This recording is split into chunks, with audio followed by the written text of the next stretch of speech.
Hello friends, हमारी पिछली video में आपने देखा था कि जुजुत्सु हेडक्वार्टर्स से नोटिस के बाद यूता यूजी को खत्म करने जाता है। दूसरी तरफ मेगुमी को खत्म करने के लिए नाओया भी मेगुमी को ढूंढते हुए यूजी के पास पहुंच जाता है और अंत में आपने देखा था कि यूता अपनी कटाना को रीका की हेल्प से यूजी के आर पार कर देता है। यूता तो जुजुत्सु हेडक्वार्टर्स के ऑर्डर पूरा कर चुका है, लेकिन दूसरी तरफ चोसो और नाओया की फाइट अभी भी चल रही है। तो चलिए अब हम आगे की फाइट को कंटिन्यू करते हैं। जब नाओया उसकी टफनेस पर सवाल उठाता है तब चोसो उसे बताता है कि वो 10 भाइयों में सबसे बड़ा भाई है और अपने भाइयों के लिए उसकी ड्यूटी ही उसे पावर देती है। जिसके बाद चोसो फ्लोइंग रेड स्केल का यूज करता है। इसके बाद नाओया चोसो के सामने से गायब हो जाता है और उस पर अटैक करने जाता है, लेकिन चोसो ने अपनी आंख के मसल्स में फ्लोइंग रेड स्केल का यूज किया है ताकि उसकी आंखों की शार्पनेस बढ़ जाए और वो नाओया की स्पीड को देख पाए। चोसो उसे देखते हुए उस पर काउंटर अटैक करता है, लेकिन नाओया आसानी से चोसो के काउंटर अटैक को रोकते हुए उसके पेट में एक नाइफ से अटैक करता है, जिसे उसने छिपा के रखा था ताकि चोसो का ज्यादा से ज्यादा ब्लड निकल जाए और वो ठीक से ब्लड मैनिपुलेशन का यूज ना कर पाए। इसके बाद चोसो का ब्लड लगातार निकलना स्टार्ट हो जाता है। नाओया को लग रहा था कि अब वो ज्यादा देर तक नहीं लड़ पाएगा। इसके बाद नाओया बताता है कि वो अपने भाइयों से नफरत करता है क्योंकि वो कमजोर हैं, इसीलिए उन्हें मार देना चाहिए और वो चोसो के भाइयों वाली बातों का भी मजाक उड़ाता है। लेकिन तब चोसो बताता है कि उसे गाइड करने वाला कोई बड़ा नहीं था, इसीलिए अपनी गलतियों का सामना करते हुए अपने छोटे भाइयों के आगे चलने के लिए उसे मजबूर होना पड़ा और इसीलिए वो स्ट्रांग है। अब ये फाइट सिर्फ बॉडी और टेक्निक की नहीं बल्कि इनके आइडल्स की भी है, जहां एक तरफ नाओया जो अपने भाइयों से नफरत करता है, दूसरी तरफ चोसो जो उन्हें बचाने के लिए कुछ भी कर सकता है। यहाँ पर हम देखते हैं कि चोसो पर जो नाइफ से कट लगा था उससे बहुत सारा ब्लड निकलकर उसके पैरों के पास जमा हो रहा था और वो ब्लड नदी की तरह बहते हुए नाओया की साइड जाने लगता है। नाओया वहां से पीछे हट जाता है। वो हैरान था कि इतना ब्लड निकलने के बाद कोई कैसे जिंदा रह सकता है। यहाँ हमें बताया जाता है कि डेथ पेंटिंग्स में कर्स स्पिरिट्स और ह्यूमंस दोनों का ब्लड मिलाया जाता है, जिससे वो ब्लड की कमी की वजह से नहीं मरते हैं, क्योंकि वो कर्स एनर्जी को ब्लड में कन्वर्ट कर लेते हैं। चोसो निकले हुए ब्लड को एक दीवार की तरह उठा देता है और नाओया पर स्लो स्लाइसिंग एक्सोर्सिज्म से अटैक करता है, लेकिन नाओया नीचे झुककर उससे बच जाता है। इस स्लो अटैक के बाद वो सोच रहा था कि चोसो कमजोर पड़ चुका है और वो अब ब्लड की कमी से मरने वाला है, लेकिन तभी चोसो उस पर एक पियर्सिंग ब्लड शॉट फायर करता है। नाओया इस अटैक से मुश्किल से बच पाता है। चोसो का ढेर सारा ब्लड अभी भी नाओया की तरफ बढ़ रहा था। इसी बीच चोसो उस पर किक से अटैक करता है। नाओया उसे रोक लेता है, लेकिन उसका कुछ ब्लड नाओया के नीचे के कपड़ों में लग जाता है, जिसके बाद नाओया के पैर उसे हैवी फील हो रहे थे क्योंकि उसके कपड़ों में लगे ब्लड को चोसो कंट्रोल कर रहा था। चोसो एक बार फिर पियर्सिंग ब्लड फायर करने का साइन बनाते हुए बोलता है कि जानते हो अब आगे क्या होगा, और ये चेकमेट है। नाओया को लग रहा था कि ये पियर्सिंग ब्लड फायर करेगा जिससे वो अपनी कर्स टेक्निक से बच जाएगा। वह चोसो पर अटैक करने वाला होता है, लेकिन वो देखता है कि चोसो उस पर पियर्सिंग ब्लड यूज नहीं कर रहा है। इसके बाद हमें बताया जाता है कि चोसो एक ऐसा अटैक करने वाला है जो उसकी खुद की बनाई हुई टेक्निक है, जिसे उसने 150 सालों तक प्रैक्टिस करने के बाद बनाया है। इसके बाद हम देखते हैं कि चोसो उस पर सुपरनोवा से अटैक करता है, जिसके बाद ब्लड का एक बड़ा सा गोला नाओया के चारों तरफ घूमते हुए उस पर अटैक करता है। इस अटैक के सामने नाओया अपनी टेक्निक यूज नहीं कर पाता। इसके बाद चोसो बोलता है, सॉरी, लेकिन मुझे समझ नहीं आता है कि तुम अपने भाइयों से प्यार क्यों नहीं करते हो। चोसो के इस अटैक से नाओया बहुत ज्यादा डैमेज हो जाता है। इसके बाद हम देखते हैं कि चोसो के पीछे यूता यूजी को घसीटते हुए आता है। ये देखते ही चोसो यूता पर अटैक करता है, लेकिन यूता उसे मार मार के नीचे गिरा देता है। वहीं नाओया जैसे ही ऊपर देखता है, यूता उससे बोलता है कि लगता है तुम्हें काफी चोट आई है। इसके बाद यूता नाओया से एक डील करता है कि वो उसे अपनी रिवर्स कर्स टेक्निक से ठीक कर देगा। इसके बदले में उसे अपने सुपीरियर्स को ये बोलना होगा कि यूजी मर चुका है। इसके बाद हमें एक छोटा सा फ्लैशबैक दिखाया जाता है जब यूजी छोटा था, जहां यूजी के फादर जिन इतादोरी और यूजी के ग्रैंडफादर वासुके आपस में बात कर रहे होते हैं। जिन अपने फादर से बोलता है कि अगर वो यूजी की माँ यानी कौरी इतादोरी के बारे में बात करेंगे तो वो वहां से चला जाएगा। तब वासुके बोलता है कि वो अपनी लाइफ अपनी मर्जी से जी सकता है, लेकिन अगर वो उसे नहीं छोड़ता तो वो मारा जाएगा। तब जिन बोलता है कि वो यूजी के सामने ऐसी बात ना करे। तब वासुके बोलता है कि मुझे पता है कि तुम कौरी के साथ एक बच्चे को चाहते हो। वो जिनको कौरी के डेथ के बारे में कुछ बोलना चाहता था, लेकिन तभी कौरी वहां आ जाती है जो अब केंजाकू था। वो वासुके को रोकते हुए बोलती है कि फादर इन लॉ आप किस बारे में बात कर रहे हैं। इसके बाद फ्लैशबैक खत्म होता है और हम देखते हैं यूता कहीं पर आग के पास उदास बैठा हुआ है और वहीं यूजी अचानक होश में आ जाता है। तब यूता स्माइल करता है। वो यूजी को बताता है कि सितंबर के आसपास गोजो उससे मिलने आया था और उसने पूछा था कि क्या वो यूजी का ख्याल रखेगा। गोजो ने यूता से बोला था कि अगर उसे कुछ हो जाता है तो वो फर्स्ट और सेकंड ईयर स्टूडेंट्स का ख्याल रखे, खासकर की फर्स्ट ईयर स्टूडेंट यूजी इतादोरी का। यूता उससे माफी मांगते हुए बताता है कि ये सब उसने हायर अप्स के लिए नाटक किया था ताकि उसे ही यूजी को मारने के लिए अपॉइंट किया जाए। यूता बताता है सबको विश्वास दिलाने और यूजी का एग्जीक्यूशनर बनने के लिए उसे बाइंडिंग वाव करना पड़ा था, इसीलिए उसे यूजी को मारना ही पड़ा। यूजी पूछता है कि वो अभी तक जिंदा कैसे है। तब यूता यूजी को बताता है कि जैसे ही तुम्हारा हार्ट रुका मैंने अपने रिवर्स कर्स टेक्निक से उसे ठीक कर दिया। बहुत कम लोग जानते हैं कि यूता अपनी आरसीटी से दूसरों को भी ठीक कर सकता है। यूता बोलता है कि तुम्हारी मौत का नाटक पहले भी हो चुका है, इसीलिए हायर अप्स जल्द ही इसके बारे में जान जाएंगे, लेकिन फिलहाल उन्हें यही लगता रहेगा कि तुम मर चुके हो। यूजी पूछता है कि वो ये सब उसके लिए क्यों कर रहा है। तब यूता यूजी से बोलता है कि तुम उनके लिए इम्पोर्टेंट हो जो मेरे लिए इम्पोर्टेंट है। यूता यूजी को अपने बारे में बता ही रहा होता है कि तभी वहाँ पर यूजी को ढूंढते हुए मेगुमी भी आ जाता है, जो शिबुया इंसिडेंट के बाद पहली बार यूजी से मिलता है। मेगुमी यूजी को बताता है कि नोरितोशी कामो यानी कि केंजाकू ने जिन लोगों के पास कर्स एनर्जी है उनके लिए एक कलिंग गेम स्टार्ट किया है और गेम में मेगुमी की बहन सुमिकी भी फंस चुकी है। मेगुमी यूजी से उसकी स्ट्रेंथ के लिए हाथ जोड़ता है कि वो सुमिकी को बचाने में उसकी हेल्प करे। इसके बाद हमें कलिंग गेम के 8 रूल्स बताए जाते हैं, जिसमें से पहला रूल ये है कि जिन प्लेयर्स की कर्स टेक्निक को केंजाकू ने अवेकन किया है, जैसे तकाबा या फिर वो सभी जिन्हें केंजाकू ने कलिंग गेम के लिए रीइंकार्नेट किया है, जैसे सुमिकी के अंदर यूरुजू को या फिर एंजल या काशिमो, उन्हें 19 दिनों के अंदर कलिंग गेम में किसी न किसी कॉलोनी के बैरियर के अंदर पार्टिसिपेट करना होगा। सेकंड रूल ये है कि जो प्लेयर्स फर्स्ट रूल को तोड़ेंगे उनकी कर्स टेक्निक हटाई जा सकती है। थर्ड रूल में जो भी नॉन प्लेयर्स हैं अगर वो गलती से भी किसी बैरियर के अंदर आ गए तो वो गेम के प्लेयर्स माने जाएंगे और ये माना जाएगा कि उन्होंने खुद पार्टिसिपेट के लिए डिक्लेयर किया है। फोर्थ रूल ये है कि प्लेयर्स दूसरे प्लेयर्स को मारकर पॉइंट स्कोर करेंगे। रूल नंबर 5 की पॉइंट्स गेम मास्टर के थ्रू डिटरमिन किए जाते हैं, जिसमें सोर्सरर्स को 5 पॉइंट्स और नॉन सोर्सरर्स को केवल 1 ही पॉइंट्स मिलेगा। रूल नंबर 6 ये है कि कोई भी प्लेयर अपने 100 पॉइंट्स के बदले गेम मास्टर से एक न्यू रूल ऐड करवा सकता है, लेकिन खुद की लाइफ को छोड़कर। रूल नंबर 7 में गेम मास्टर को प्लेयर के 100 पॉइंट्स के बदले कोई भी न्यू रूल ऐड करना होगा, सिवाय उन रूल के जिनका long lasting effect culling game पर पड़ सकता है। और लास्ट रूल ये है कि जिन प्लेयर्स के पॉइंट्स 19 दिनों तक सेम रहेंगे तो उनकी कर्स टेक्निक हटाई जा सकती है। यहीं पर इतादोरी एक्सटर्मिनेशन आर्क खत्म होता है और यहाँ से अब स्टार्ट होगा द परफेक्ट प्रिपरेशन आर्क। अब यूजी अपने दादाजी के कहे लास्ट वर्ड्स को याद करते हुए मेगुमी की हेल्प करने के लिए मान जाता है। इसके बाद यूजी यूता से बोलता है कि सुकुना मेगुमी को लेके कुछ प्लान कर रहा है। शिबुया में जोगो ने कई फिंगर को एक साथ खिला दिया था, इसीलिए सुकुना ने मेरी बॉडी को कंट्रोल करके इतनी बड़ी तबाही मचाई। यूजी यूता से बोलता है कि अगर फ्यूचर में दोबारा सुकुना मेरी बॉडी पर फिर से कंट्रोल करे तो तुम मुझे मार देना। यूता और मेगुमी दोनों इसके लिए अग्री हो जाते हैं। इसके बाद मेगुमी जुजुत्सु हाई में सबको फिर से एक साथ इकट्ठे होने और मास्टर टेंगेन से मिलने का प्लान बनाता है, ताकि ये पता कर सकें कि गोजो को प्रिजन रेल्म से कैसे निकाला जाए और केंजाकू का प्लान क्या है, क्योंकि उनके सभी आंसर्स केवल मास्टर टेंगेन ही दे सकते हैं। यूजी पूछता है कि क्या यूकी को पता होगा। तब मेगुमी बताता है कि मास्टर टेंगेन से मिलने का प्लान यूकी का ही है, जो टोक्यो जुजुत्सु हाई में छिपी हुई है और जुजुत्सु हायर अप से छिपते हुए हम लोगों का वेट कर रही है। इसके बाद यूता बताता है कि मास्टर टेंगेन से मिलने की मेन प्रॉब्लम यह है कि स्टार कॉरिडोर का टोम्ब बंद है और मास्टर टेंगेन के हाइट बैरियर्स लगातार 1000 से ज्यादा गेट घुमाते रहते हैं और केवल एक गेट ही हमें स्टार कॉरिडोर के टोम्ब में ले जा सकता है, जिसमें मास्टर टेंगेन रहते हैं। तभी वहाँ चोसो आ जाता है और बताता है कि उसे शायद गेट के बारे में पता है। मेगुमी उसे देखकर गुस्से से चौंक जाता है। वो मेगुमी के पास आता है। यूता खुश था कि मेगुमी खुद को कंट्रोल करते हुए चोसो को सुन रहा है। यूजी चोसो से पूछता है कि तुम्हें कैसे पता। चोसो बताता है कि माहितो ने एक बार जुजुत्सु हाई से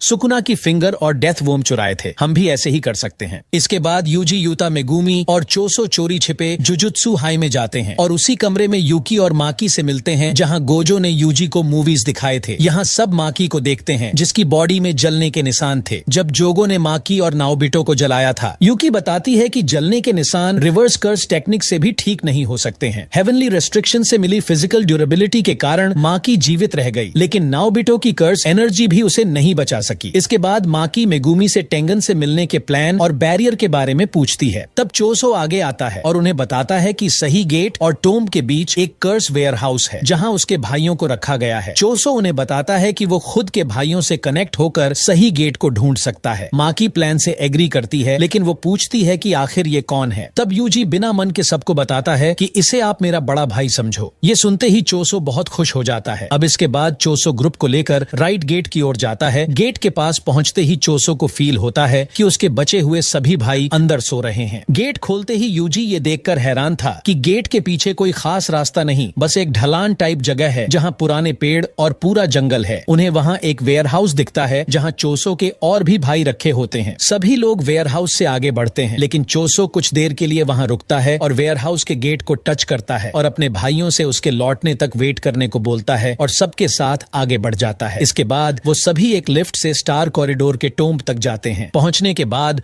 वो सब मास्टर टेंगेन से मिलने के लिए आगे बढ़ते हैं। यूजी वहां की जमीन में ब्लड देखता है और वो इसके बारे में पूछता है। यूकी बताती है कि ये 11 साल पहले का एक इंसिडेंट है। ये वही इंसिडेंट है जब तोजी ने गेटो और गोजो के रहते हुए भी रिको को मार दिया था और उसे टेंगेन से मर्ज नहीं होने दिया था। अब वो लोग आगे बढ़ते हैं, लेकिन वो सब एक व्हाइट वॉइड में चले जाते हैं जहां चारों तरफ कुछ भी नहीं था, जो सभी को कंफ्यूज कर रहा था। तब यूकी बताती है कि टेंगन उन्हें रिजेक्ट कर रहा है क्योंकि टेंगन आमतौर पर सबसे बात नहीं करता है, लेकिन यूकी को लगा कि वो उससे मिल सकती है क्योंकि 6 आइज को सील कर दिया गया है। फिर यूकी को लगता है कि टेंगन सबको रिजेक्ट नहीं कर रहा, वो केवल उसे ही रिजेक्ट कर रहा है। मेगुमी को कुछ समझ नहीं आ रहा था। तब यूता बोलता है कि हमें वापस लौट जाना चाहिए क्योंकि सुमिकी के पास ज्यादा टाइम नहीं है। लेकिन तभी पीछे से आवाज आती है कि वो इतनी जल्दी क्यों जा रहे हैं। सब पीछे देखते हैं जहां मास्टर टेंगेन खुद को सामने लाते हैं। वो बोलते हैं कि चाइल्ड ऑफ जैनिन, मिचिजन के वंशज, डेथ पेंटिंग वोम्ब और सुकुना का वेसल, तुम सब बच्चों से मिलना खुशी की बात है। बाकी सब मास्टर टेंगेन को देखकर हैरान थे, लेकिन यूकी पूछती है कि उन्होंने मेरा नाम क्यों नहीं लिया। टेंगेन बोलता है कि ये पहली बार नहीं जब हम मिले हों। इसके बाद यूकी पूछती है